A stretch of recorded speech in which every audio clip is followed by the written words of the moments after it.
Mesdames, Messieurs, bonjour. C'est la 20e séance du Salon financier. Emmanuel Derial au micro de présentation. Nous sommes à la 5e séance des décisions financières et loi du prix unique. Aujourd'hui, nous continuons avec l'évaluation d'un portefeuille d'actifs. Jusqu'à présent, seuls des actifs individuels ont été considérés. La loi du prix unique s'applique de la même manière pour évaluer un portefeuille d'actifs. Sur un marché normal, la valeur d'un portefeuille d'actifs est égale à la somme des valeurs des actifs qui le composent. Si tel n'est pas le cas, il serait possible de réaliser des arbitrages. C'est le principe d'additivité des valeurs. Si C est un portefeuille d'actifs composé d'un titre A et d'un titre B, alors son prix est prix C est égal au prix A plus prix B. Le principe d'additivité des valeurs s'applique ainsi aux entreprises. La valeur d'une entreprise est égale à la valeur actuelle nette des différents projets et investissements de l'entreprise en question. Par conséquent, l'utilisation du critère de la valeur actuelle nette pour sélectionner les projets d'investissement coïncide avec l'objectif de maximisation de la valeur de l'entreprise. Pour maximiser la valeur de l'entreprise, ses dirigeants doivent prendre les décisions qui maximisent la valeur actuelle nette de chaque projet.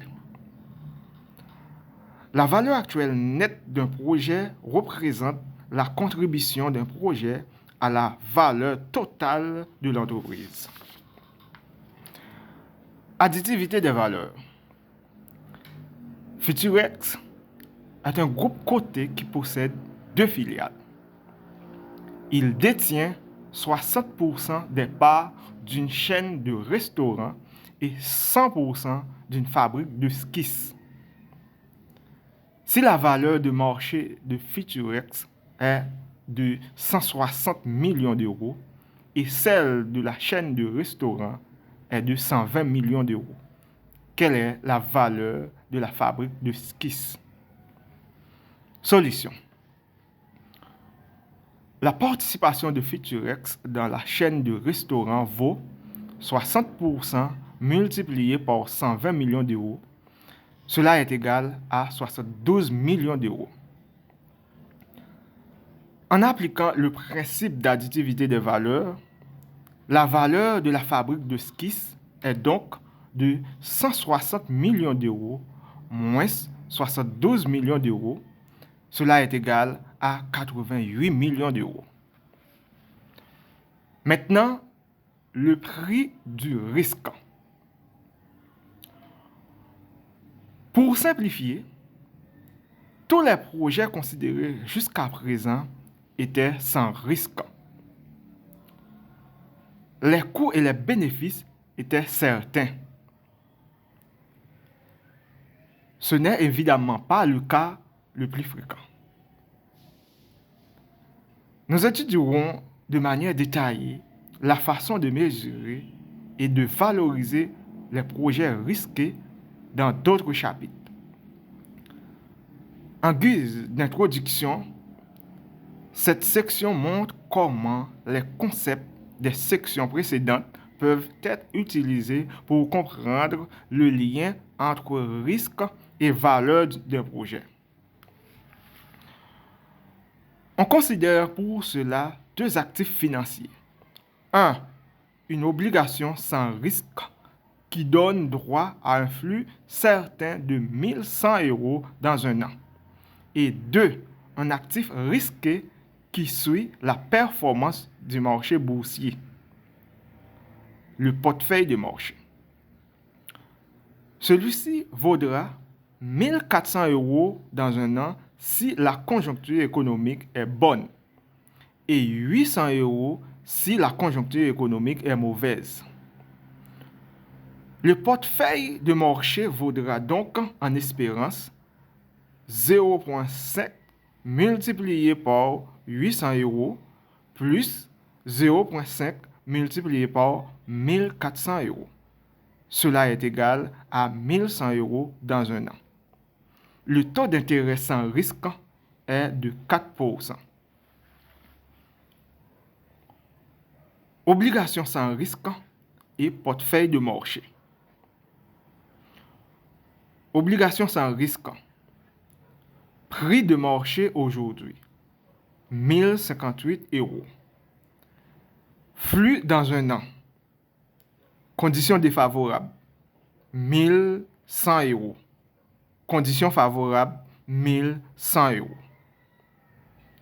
Portefeuille de marché. Prix de marché aujourd'hui, 1000 euros. Flux dans un an. Conditions défavorables, 800 euros. Conditions favorables, 1400 euros.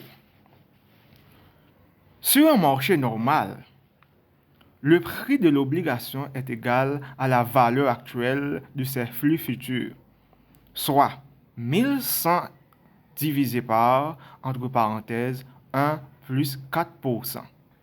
Cela est égal à 1058 euros. Le portefeuille de marché s'échange pourtant aujourd'hui au prix de 1000 euros. Pourquoi son prix de marché est-il inférieur à celui de l'obligation? Maintenant, aversion au risque et prime de risque. La réponse est simple. Les investisseurs ne sont pas prêts à payer autant pour une espérance de 1100 euros que pour 1100 euros assurés. Autrement dit, ils n'aiment pas le risque.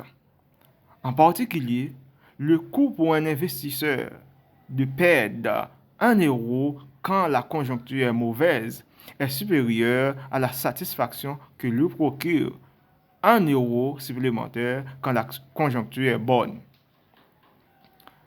C'est ce qu'on appelle l'aversion au risque des investisseurs.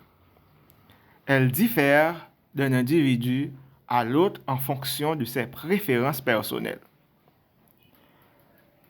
Plus les investisseurs dans leur ensemble manifestent de l'aversion au risque, plus le prix des actifs risqués sera faible comparé à celui d'une obligation sans risque qui rapporte en moyenne autant.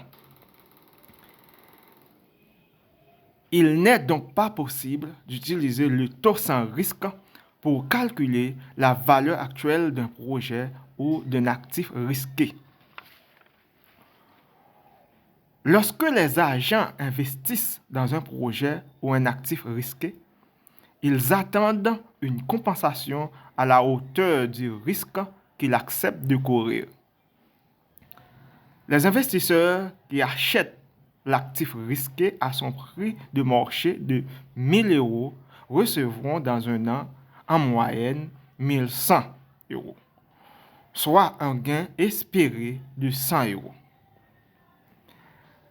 L'espérance de rentabilité de l'actif risqué est donc de 100 divisé par 1000. Cela est égal à 10%. Il ne faut pas confondre cette espérance de rentabilité avec la rentabilité effective de ces placements, qui ne sera jamais de 10%. Elle sera de, entre parenthèses, 1400 moins 1000 divisé par 1000, cela est égal à 40% si la conjoncture est bonne. Ou de, entre parenthèses, 800 moins 1000 divisé par 1000, cela est égal à moins 20% si la conjoncture est mauvaise.